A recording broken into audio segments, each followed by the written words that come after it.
If you're somebody with big goals, you don't have time to waste. It can be so frustrating to start your day off that girl, and then you have one fire to put out and it leads to distractions and some rabbit hole and scrolling social media, all because you're just paralyzed from feeling so scattered from it all. And let's not even get started on the afternoon crash. But if you really want to accomplish those goals that you set out for yourself, you're going to have to learn how to master the art of sustaining your productivity throughout the day. And for me, becoming a mom pushed this into overdrive for me because it's important for me to have energy at the end of the day when my kids come home to be with me. So as a child of God, a wife, a mother, a neuropsychologist, a business owner, I've had to master this thing of staying productive throughout my day and sustaining my energy throughout my day so I can reach my goals more intentionally and in a sustainable way. So first up, I don't want you to start with getting things done. I want you to start with intentionality. If you want to have an energy and a productivity that lasts throughout the day, you're going to have to be coming from a place, a foundation that is intentional, that is value driven, and based on what's most important to you in your life. So take a moment to step back before you think about how to be productive in your life and think about what it is all of this is for. What are the goals that you have for yourself? What's the vision that you have for your life? What are your basic needs right now? What's the season of your life? Put some context around why you want to be productive all day, and this is really going to help you start off on the right foot when it comes to sustaining that throughout the day. Then you also are going to do some planting. I want you to be grounded as you move into this day. Not only grounded in your intentions and your vision for your life, but really feeling grounded and supported in a more realistic, earthly kind of way, which means things like your wellness. I have a wellness for productivity guide that I'm going to link in the description below. It's a simple guide that's going to help you get some strategies if this is something you're lacking in, and how to have just the foundation of wellness that really supports productivity. I have some brain hacking things as far as biohacking things you can do to support your wellness for productivity, but also just some basic things based in science and some tools to help you get there, like improving your sleep. I have a whole sleep hygiene section in there with a sleep tracker and everything. So if you want more information on just the foundation, the planting of how you're going to be productive all day, I want you to take a look at that guide. And then beyond that guide, in this video, what I want to speak of when it comes to planting and really grounding yourself to have a productive day, it starts actually the night before with your evening routine. Have a really great evening routine. I want you to focus on this before you even start focusing on your morning routine, because this is what's going to set you up for success. So you want to be having a good night's rest. You want to stop scrolling early. You want to have that rested last portion of your evening. And you also want to be doing things that calm you, that bring you down, that allow you to decompress. A really good book that I would recommend if you're looking to get yourself in a good schedule that supports optimum well-being is Change Your Schedule, Change Your Life. I think it's what it's called. To put it up on the screen, I'll also link it below. That also has some good information on things you can do as far as fasting, when you just stop eating at night before, and things like that. It's written by a board certified nutritionist doctor. So check that out. Okay, moving on. You also want to have a breathable plan. When it comes to being productive throughout your day, it starts with having a plan for your day, but not any old plan for your day. I want you to have a breathable plan. You see, what a lot of us do is we have more of a buffet style way of planning. We put everything we can fit onto our plate. Instead, I want you to be more intentional about how you plan your day so that you can have space to breathe. Because when we have this jam-packed plan, we can create this aversion when we look at our plan for the day, because the way our brain works is we're going to avoid anything that we deem as hard. So if we look at our plan and we say, oh, that's doable. Yes, if it might take me some bunkering down, but I can do this and I can feel accomplished at the end of the day. When we look at a plan like that, that's not too hard, not too easy. It's the Goldilocks principle. It's just right. It helps us approach the day in a more confident way so we don't avoid what we need to do, aka procrastination. So a plan that has space to breathe includes things like a realistic to-do list. It's optimized for ease. It includes intentionality, and it includes buffers for time blindness. And what I mean by this is you want to add some buffer blocks into your time blocking throughout the day in case tasks overflow, and it accounts for when we become unaware of time, aka that time blindness. Especially if you're neurodivergent, you may have a kind of weird perspective of time, and having those buffers gives you that grace that you need to kind of account for some of that different way of looking at time. So even if you're not neurodivergent, we all can do these kinds of things where we just think things are going to take us a little bit of time, time and they always end up taking longer. Those buffers help account for that, helps it be more realistic and then therefore more productive. This is why I designed the Mod Ambition Planner to have those daily planning pages as well, with time blocking down to the half hour so you can do the most realistic planning. And it also includes in there on the daily planning pages a space to do back planning, where you actually go back and look at what I had planned for the day. Did I get it done? And then you can think about, if you didn't, what got in the way, so you can troubleshoot those things.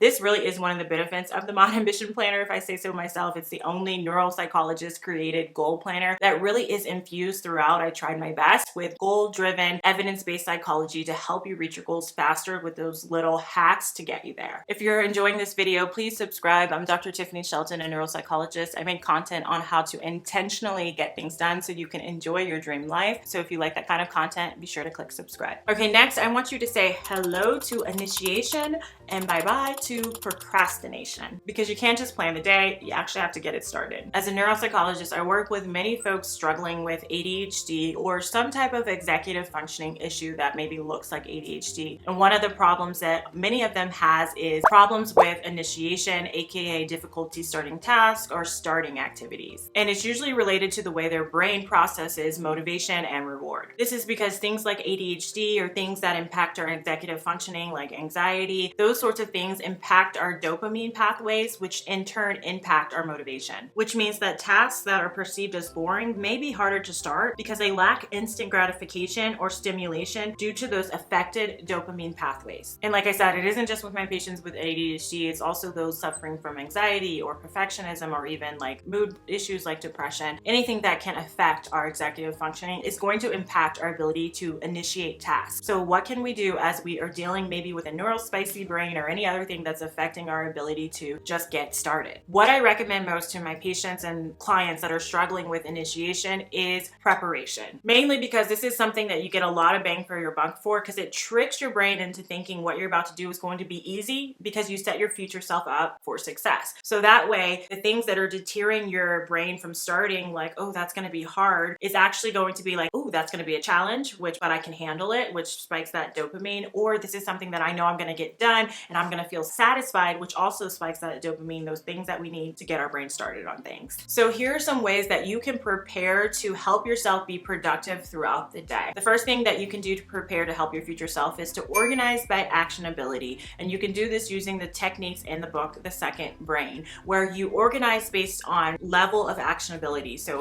from your tasks to your projects to your life areas, resources and archives. If you want more information on how to use the second brain system for yourself, I will link in the description a video I did on that. But essentially, you want to be organizing things in a way that when you sit down to work, you have everything you need at your fingertips to work on that item, because they're organized within your workflow of working on that item. So for example, a popular analogy to describe this way of organizing like a kitchen and not like a library. So in a library, everything is kind of organized based on category, not on how you would like use things in your life. Whereas in a kitchen, you put things where you need them, like the spices in the silverware close to the stove and that kind of thing. Things are organized for use, for action versus just categories. Another thing you can do to prepare that's going to make you productive all day, help you fight that procrastination and actually start tasks, is know-how. So a lot of times we may procrastinate on a task or not as productive as we want to be because we just don't really know, if we thought about it, the exact skills to get these things done, or we can improve these skills. So things like continued learning or asking yourself, what could I learn to make this go faster?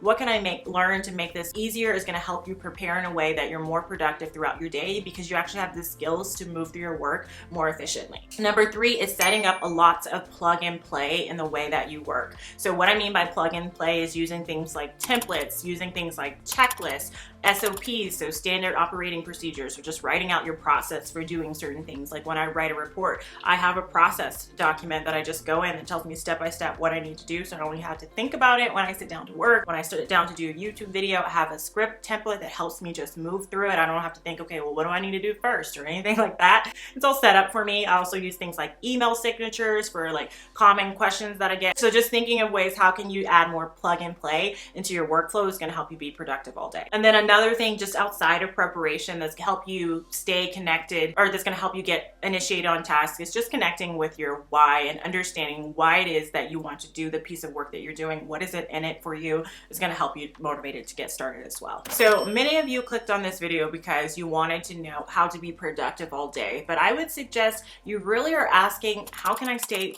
focused all day?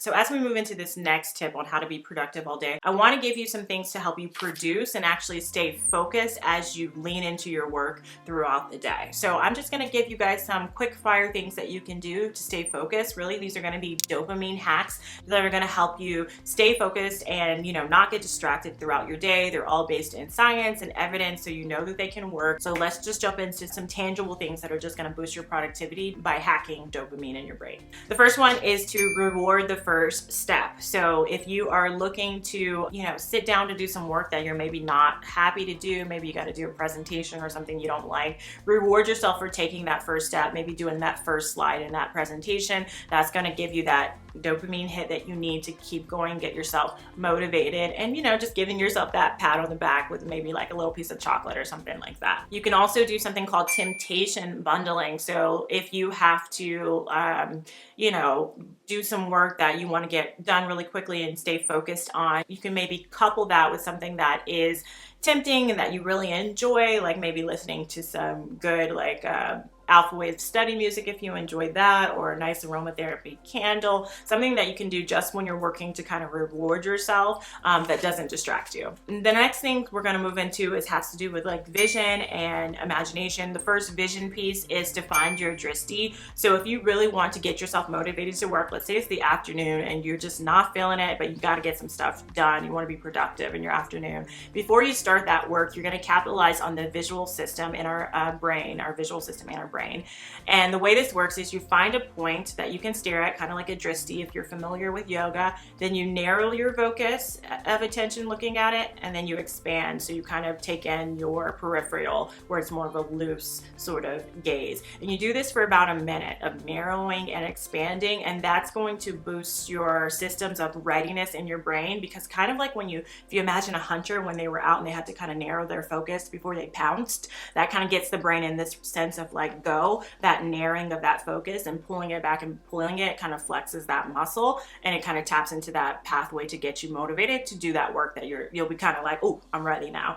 Okay, so that's a good one. Then for imagination, some things that you can do, if it's something you like doing, like for me, working on a YouTube video, something I enjoy, if I would just want to get myself motivated and productive to focus, imagine the end result that I want. So the video helping somebody, the video performing well, someone telling me it helped them.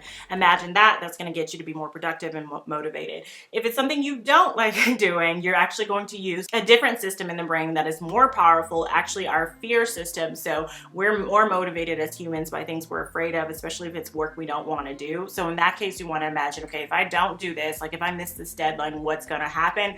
Imagine that, and that's going to help get you motivated to stay focused throughout your work to get it done. And then two more imagination things you can do really quickly that'll help you just kind of hack dopamine is something called procedural memory, where you imagine each step in the process, just getting your mind around, okay, what is it I'm actually about to step into. Helps remind yourself that you are capable and you have that bird's eye view. That's shown to help you be more productive. And then something called implementation strategies. So you're going to imagine what it is that might get in your way as you imagine the work you're going to do. Like say, maybe I don't have all the clients' information I need for a report or something, I imagine. And then I imagine myself overcoming that obstacle. That makes me more motivated and more likely to be productive as I'm working and to be successful as I'm working, because I've imagined myself overcoming any type of obstacle related to this work. Okay, and then you can also do things like handling those distractions by using the capture system. So if you know getting things done, the idea of capturing everything that comes to your mind, so you can take away that mental load that usually gets in the way of our productivity.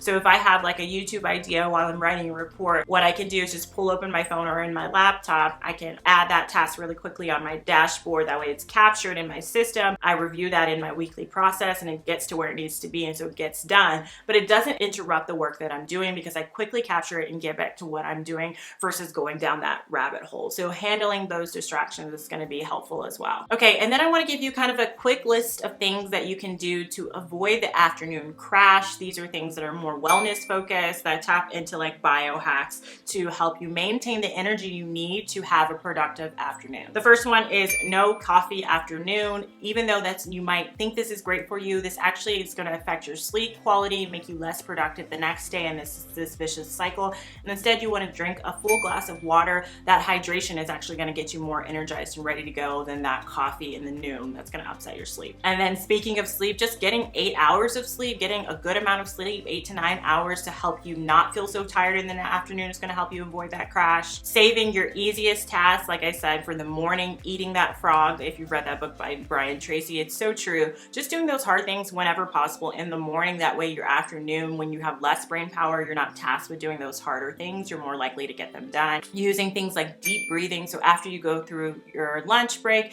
maybe you take a moment to just do some deep breathing, help get some oxygen to the brain. That way you're set up for the afternoon kind of like with a fresh start. And then speaking of fresh start, you can use the brain's fresh start effect, which usually gets us motivated anytime we have like a new year, a new week. You can use the afternoon as a new work session, kind of really capitalizing, okay, I'm getting back at it. And that fresh start will help get you motivated for the afternoon as well. But if you want my entire productivity system and how I make this all work within a system to put my goals on autopilot, I will put a video that I did on my entire productivity system here for you to watch next. Thank you guys so much for watching. Cheers to planning, manifesting, and enjoying your dream life. Namaste.